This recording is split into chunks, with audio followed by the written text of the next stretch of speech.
waa tahay dhegeystayaal haatanna war idin xiiso badan ayaan idin hayaaya isbuuca soo socda wariyaha caanka ah ee BBC-da Cabdirasaaq Xaaji Catoosh ayaa dib ugu soo noqon doona laanta af Soomaaliga ee BBC-da kadib sanad uu fasax kaga maqnaa waxaanu dib u bilaabi doonaa inuu tabiyo barnaamijyada raadiyowga ee BBC-da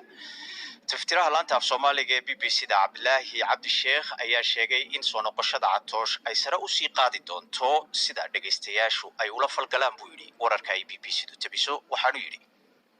Catoosh waa wariye caan ah oo ay aad u yaqaanaan dhageystayaasheena waxaana farxad weyn inoo ah inuu dib ugu soo laaban doono hawada waxaan rajaynaynaa in soo laabashadiisa ay sare u qaadi doonto sida ay dhageystayaasha ula falgalaan wararkeena waxaa kaloo rajaynaynaa in firfircooni dheeri ah uu ku soo biirin doono wariyaasha Nairobi ee aadka u wanaagsan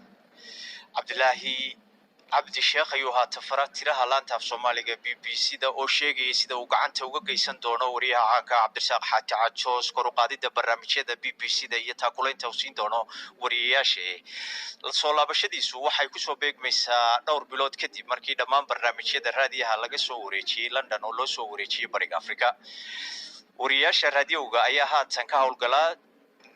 magaalada Nairobi iyagoo soo saara barnaamijyada lagu dhageysiga badan yahay Soomaaliya dhageystayaasha Soomaalida ah ay u gudbisaa BBC-du 2 saacadood oo barnaamijyo raadiyo ah kaas oo laga helo wararkii ugu dambeeyay falanqayn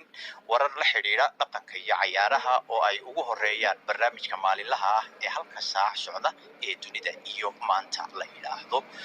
waa tahay dhegeystayaal taasi wuxuu ahaa warka xiisaha leh idin hayay iyo soo noqoshada wariyihii aad jecleydeen ee Cabdirasaaq Xaaji Catoosh bal haatana aynu eegno